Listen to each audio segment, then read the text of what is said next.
क्या कभी आपने सोचा है कि कुछ लोग जीवन भर मेहनत करते हैं, फिर भी गरीबी का सामना करते रहते हैं, जबकि कुछ ऐसे होते हैं जो बिना ज्यादा मेहनत किए भी सफलता और समृद्धि की ओर बढ़ते जाते हैं। क्या सच में किसी की किस्मत ही इतनी खराब होती है, या फिर कुछ और कारण होते हैं जो हमें अपनी स्थिति को बदलने से रोकते हैं? नमस्कार दोस्तों, स्वागत है आप सभी का आपके अपने चैनल विजू साहू स्टोरी पर। तो चलिए बिना किसी देरी के बढ़ते हैं आज किस कहानी की ओर। बहुत समय पहले की बात है। एक गांव में गंगाराम नाम का एक व्यक्ति रहता था, जो गांव का एक साधारण किसान था। अपनी झोपड़ी में रहता था। उसकी झोपड़ी कच्ची दीवारों और छप्पर से ढकी हुई थी, जो हर बार बारिश में टपकती थी। कहने को गंगाराम के 5 जवान बेटे हैं, जिनमें से कोई भी काम नहीं करता था। पूरे दिन इधर उधर घूमते रहते। गंगाराम सुबह खेतों में काम पर जाता और रात को घर लौटकर किसी तरह खाना बनाकर खाता। एक शाम जब गंगाराम थका हुआ अपने घर लौट रहा था, गंगाराम के घर के पास पड़ोस की एक बूढ़ी औरत, जिसे गांव वाले दादी कहकर बुलाते थे, गंगाराम के पास आ बैठी। वह गंगाराम की हालत देखकर कुछ सोचने लगी। गंगाराम बूढ़ी औरत ने धीमी लेकिन कड़ीडीडीएचक आवाज में कहा, तू दिन भर मेहनत करता है, लेकिन तेरी हालत कभी नहीं बदलती। तेरे बेटे इतने बड़े हो गए हैं, फिर भी तुझे ही सब कुछ करना पड़ता है। क्या कभी सोचा है?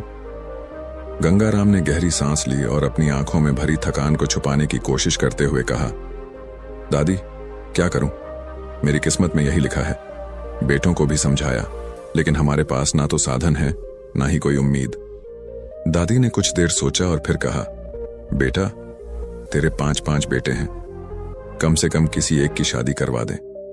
जब बहू घर आएगी तो शायद घर में कुछ रौनक आ जाएगी।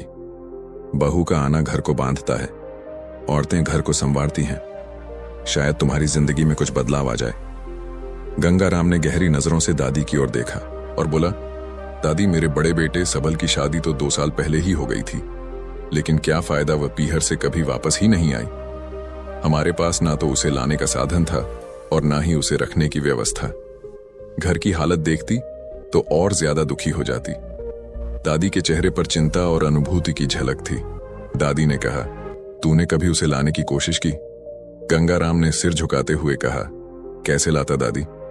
ना तो मेरे पास पैसे थे, ना कपड़े और ना घर का कोई सामान। क्या लेकर जाता? सबल की ससुराल वाले मेरी गरीबी का मजाक उड़ाते।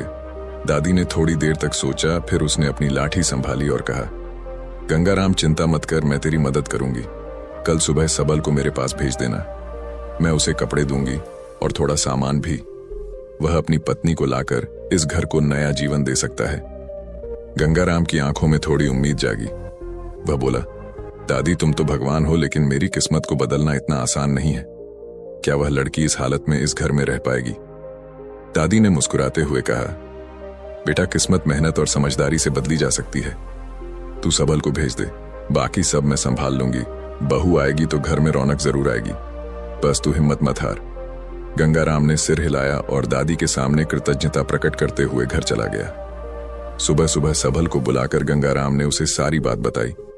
सबल पहले तो झिझका, लेकिन फिर तैयार हो गया। वह अपनी पत्नी को लाने के लिए दादी से कपड़े और थोड़ा सामान लेने दादी के घर चला गया। सबल, जो अक्सर अपने घर की गरीबी और संघर्ष को देखता था, आज कुछ अलग महसूस कर रहा था। उसने अपने पिता से सुना था कि बूढ़ी औरत ने उसे अपनी पत्नी को ससुराल से लाने के लिए कपड़े और सामान दिए हैं, लेकिन सबल का दिल थोड़ा घबराया हुआ था। वह सोच रहा था, क्या मेरी पत्नी सच में इस घर में खुश रहेगी? क्या वह इस गरीबी को सह पाएगी? लेकिन फिर उसने एक गहरी सांस ली और खुद से कहा, मेरे पास अब कोई विकल्प नहीं है। अगर मुझे अपने घर में रौनक लानी है तो यह कदम उठाना पड़ेगा। सबल ने जल्दी जल्दी तैयार होकर बूढ़ी औरत के घर पहुंचने के लिए कदम बढ़ाए। बूढ़ी औरत उसे बड़े स्नेह से मिली। उसके चेहरे पर एक संतुष्टि और निश्चिंता थी, जैसे उसे विश्वास था कि सबल का परिवार एक दिन बेहतर होगा। उसने सबल को अच्छे कपड़े दिए, कुछ बर्तन और जरूरी सामान दिया और कहा, बेटा, यह सामान लेकर जाओ, अपनी पत्नी को ससुराल से लेकर आओ। घर में खुशहाली लाने का यही समय है। सबल ने कपड़े पहनकर और सामान लेकर ससुराल की ओर निकल पड़ा। रास्ते भर वह यही सोचता जा रहा था, क्या मेरी पत्नी यह सब समझ पाएगी? क्या वह मेरी गरीबी को लेकर मुझसे नफरत तो नहीं करेगी? सबल की ससुराल में उसकी पत्नी का स्वागत बहुत गर्मजोशी से हुआ। ससुराल वाले उसे देखकर खुश थे, लेकिन सबल की पत्नी को यह देखकर थोड़ी हैरानी हुई कि उसके पति के साथ आए सामान में कितनी कम चीजें थीं। उसने सोचा, क्या मेरे घर वाले यह सब देखेंगे? क्या वे मेरे पति की गरीबी को लेकर हंसी उड़ाएंगे? सबल ने अपने पत्नी को मनाया और कहा, तुम वापस चलोगी हो तो हमारा घर भी फिर से रोशन होगा। यह सामान थोड़े कम है, लेकिन हमारी खुशियां बड़ी हैं। 2 दिन ससुराल में बिताने के बाद सबल अपनी पत्नी के साथ घर लौट आया। दोनों को एक नया विश्वास मिला था, लेकिन पत्नी के मन में बहुत सारे सवाल थे। सबल की पत्नी ने घर लौटते ही देखा कि उसका घर बहुत छोटा था, और यह कोई भी लड़की अपने सपने के अनुसार नहीं चाहती। घर में कमरा भी छोटा था, रसोई भी साधारण थी, लेकिन सबसे बड़ी बात यह थी कि सब कुछ अस्त व्यस्त था। घर में कोई भी योजना नहीं थी, कोई भी व्यवस्था नहीं थी। जब सबल और उसकी पत्नी घर लौटे तो पत्नी ने देखा कि घर पूरी तरह से गंदा पड़ा था। बर्तन इधर उधर फैले हुए थे, रसोई का काम अधूरा था और बिस्तर भी अस्त व्यस्त थे। सबल और उसकी पत्नी के बीच चुप्पी छाई हुई थी। पत्नी ने सोचा, क्या यह घर मेरा है? क्या मैं यहां रह पाऊंगी? लेकिन उसने हार नहीं मानी। वह जानती थी कि घर को ठीक करना और यहां रहने के लिए कुछ ना कुछ करना जरूरी है। उसने फैसला किया कि वह अपने पति से बात करके घर की सफाई शुरू करेगी। उसने धीरे धीरे घर के हर कोने को देखा, सफाई शुरू की और रसोई में बर्तन धुलने लगी। जब सबल खेत से घर लौटा तो उसने देखा कि घर पूरी तरह से बदल चुका था। बर्तन धोकर सफाई करके घर को सुंदर और व्यवस्थित किया गया था। घर के हर कोने में एक नई ऊर्जा महसूस हो रही थी। सबल की पत्नी ने कहा, अब यह घर थोड़ा सा अपने जैसा महसूस हो रहा है। अगर हम सब मिलकर कुछ बदलाव लाएंगे तो यह घर हमें खुशहाल बना देगा। रात को जब सभी परिवार के लोग एक जगह बैठे थे तो सबल की पत्नी ने सबको एक साथ बुलाया और कहा, देखिए, हम सब मिलकर इस घर को संवार सकते हैं। अगर हम इसे छोड़ देंगे तो यही हालत हमेशा रहेगी। हमें इसे सुधारने के लिए मेहनत करनी होगी। पहले घर की सफाई, फिर घर के काम, फिर अपनी फसल और व्यवसाय की ओर ध्यान देना होगा। गंगाराम, जो पहले खुद को अपनी गरीबी का कारण मानता था, उसने अपनी बहू की बात सुनी और कहा, बिल्कुल बेटी, मगर हमारे पास तो साधन ही नहीं है। फिर भी अगर तुम्हारा विश्वास है तो मैं भी कोशिश करूंगा। सबल की पत्नी ने कहा, हमारे पास साधन नहीं है, लेकिन हमारी मेहनत और समझदारी से हम सब कुछ बदल सकते हैं। याद रखें, सच्ची मेहनत कभी बेकार नहीं जाती। गंगाराम की आंखों में आंसू थे। उसने अपनी बहू का हाथ पकड़ा और कहा, बिल्कुल, अगर हम सब एकजुट होकर मेहनत करेंगे तो यह घर हम सब का घर बनेगा। अगले दिन से सबल और उसकी पत्नी ने घर के सभी कामों में हिस्सा लिया। सबसे पहले सबल ने अपने भाइयों को बुलाया और उन्हें खेतों में काम करने के लिए प्रेरित किया। पत्नी ने घर की सफाई को रोज की आदत बना लिया। घर का माहौल अब बदलने लगा था। रसोई में हर चीज व्यवस्थित होने लगी। बर्तन अब कभी गंदे नहीं रहते थे और हर व्यक्ति अपने काम में व्यस्त रहता था। सबल की पत्नी ने खेत में नई फसल लगाने का विचार किया। कुछ समय पहले गंगाराम के पास एक छोटी सी खेत थी जिसमें ज्यादा फसल नहीं उगती थी, लेकिन अब उसने अपनी पुरानी आदतें बदल ली थीं। कुछ महीनों में घर की स्थिति में बदलाव आना शुरू हुआ। पहले जहां घर में गंदगी और उदासी का माहौल था, अब वहां सफाई और खुशहाली का माहौल था। खेतों में अब अधिक फसल उगने लगी थी। रोटी पहले कम थी, अब भरपूर होती थी। गंगाराम ने महसूस किया, बेटा, सच में जब मेहनत और समझदारी से काम किया जाता है तो किस्मत बदलने में देर नहीं लगती। सबल की पत्नी ने कहा, अगर हम सब एक साथ रहे तो गरीबी को भी दूर कर सकते हैं। हमारी सबसे बड़ी ताकत हमारी एकता और मेहनत है। सबल के पिता गंगाराम अब घर की स्थिति में बदलाव लाने के लिए हर रोज मेहनत कर रहे थे।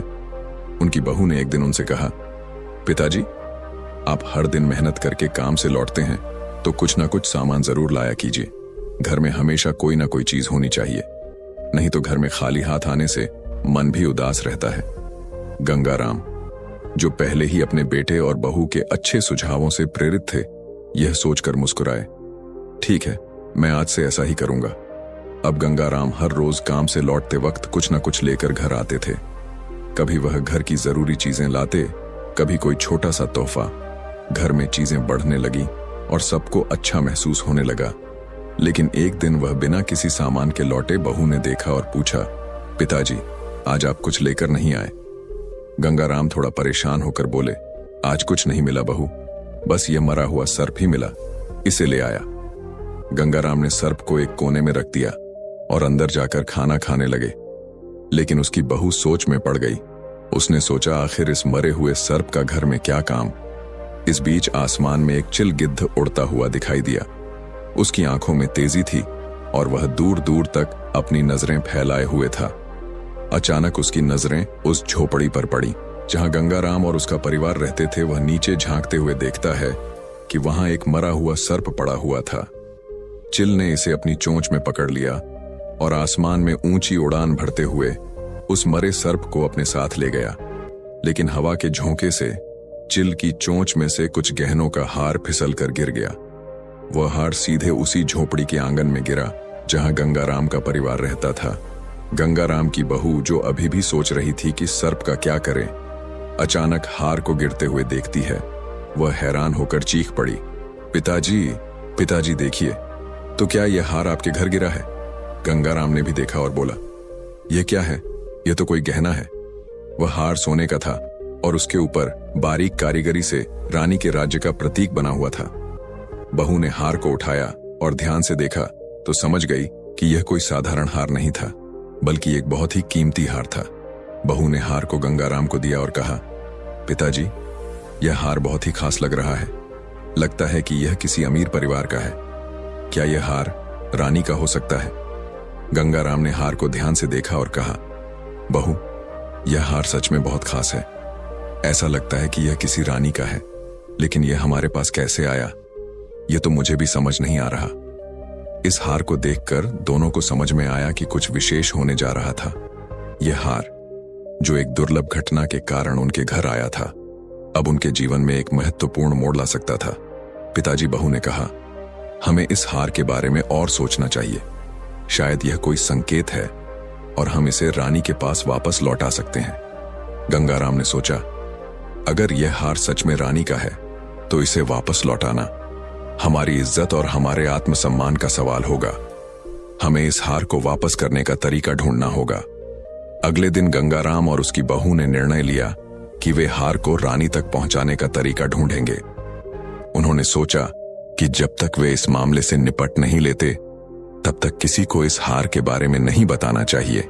लेकिन उनके पास अभी भी यह सवाल था कि हार रानी के पास कैसे पहुंचेगा। क्या इस हार का कोई गहरा राज छिपा था? क्या यह हार उनके लिए एक नई शुरुआत का संकेत था? यह सब सवाल अब गंगाराम और उसकी बहू के मन में घूम रहे थे, लेकिन वे जानने के लिए तैयार थे कि हार के माध्यम से उनका जीवन कैसे बदलने वाला है। अब कहानी एक नए मोड़ पर पहुंच चुकी थी। गंगाराम के घर में बदलाव आ चुका था, लेकिन उस बदलाव के पीछे उसकी बहू की चतुराई और सोच का हाथ था। एक दिन बहू ने अपने ससुर से कहा, पिताजी, अब मैं आपको एक योजना बताऊंगी जिसे लागू करने से हम पूरी तरह से बदल सकते हैं। गंगाराम ने उत्सुकता से कहा, क्या योजना है? बहू मुस्कुराई और बोली, आपको साधु का वेश बनाकर राजा के महल जाना होगा। वहां जाकर राजा से बात करें, क्योंकि मुझे लगता है कि वही हार जो हमारे घर आया है वह राजा के खानदान का है। वह हार उसकी बहुमूल्य धरोहर है और हमें उसे वापस करने का तरीका ढूंढना होगा। गंगाराम हैरान होकर बोले, यह तो एक नया विचार है बहू, लेकिन आप सोचें, ऐसा कैसे होगा? अगले दिन गंगाराम ने बहू की बातों को गंभीरता से लिया और साधु का वेश बनाकर महल की ओर निकल पड़े। रास्ते में वह सोच रहे थे कि यह योजना कैसी काम करेगी। वह महल पहुंचे और राजा से मिले। राजा ने उन्हें देखकर पूछा, तुम कौन हो और क्या चाहते हो?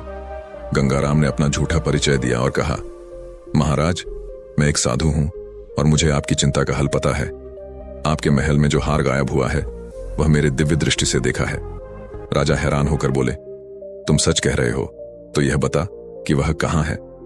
गंगाराम ने बिना हिचकिचाए कहा, महाराज, वह हार आपके ही महल के पीछे है। एक चिल ने उसे उड़ा लिया था और वह आपको वापस मिलेगा, लेकिन उसके लिए आपको एक योजना लागू करनी होगी। राजा चौंकते हुए पूछा, क्या योजना है? गंगाराम ने कहा, आप महल के पीछे के सैनिकों को हटा दीजिए। अगर आप ऐसा करेंगे तो कल वह हार आपको वापस मिल जाएगा। राजा ने सोचा, अगर यह साधु सच बोल रहा है तो यह मेरे लिए फायदेमंद होगा, और उसने गंगाराम की बात मान ली।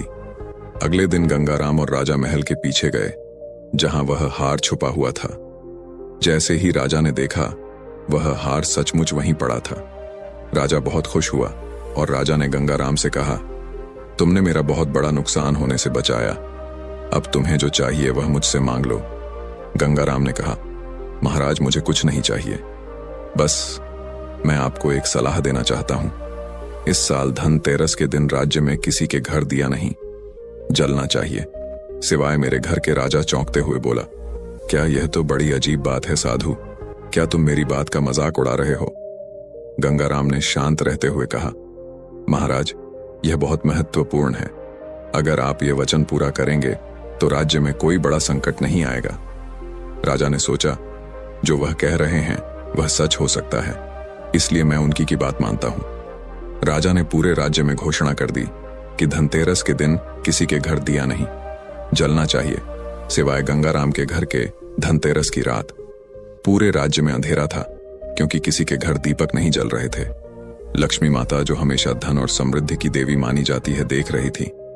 जैसे ही वह राज्य में अंधेरा देखती हैं, वह वापस जाने लगती हैं। लेकिन अचानक उल्लू की नजर गंगाराम के घर पर पड़ी।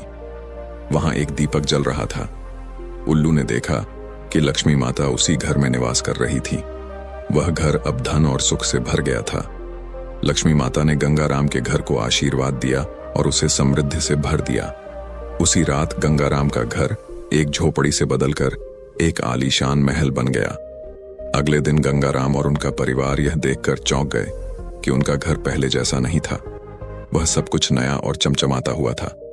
गंगाराम ने बहू से कहा, सब तुम्हारी चतुराई का ही परिणाम है बहू। तुमने सही दिशा में काम किया और अब हमारी स्थिति बदल गई है। बहू मुस्कुराई और बोली, पिताजी अब आप राजा के पास जाइए और उनसे कहिए कि राजा जी माफ कीजिए, मैंने यह सब सोच समझकर किया था।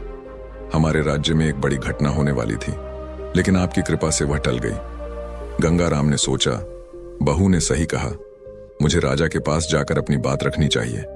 जब गंगाराम राजा के पास गए और यह कहा, तो राजा खुश हो गए।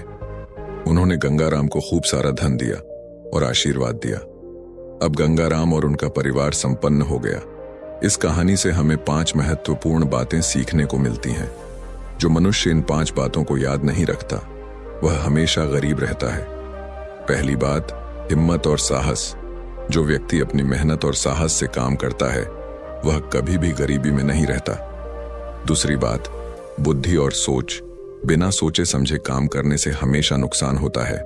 बुद्धि और विवेक से किया गया काम हमेशा सफल होता है। तीसरी बात, प्रयास और समर्पण। जो व्यक्ति समय के साथ बदलता नहीं है और प्रयास नहीं करता, वह हमेशा गरीब बना रहता है। चौथी बात, आत्मनिर्भरता।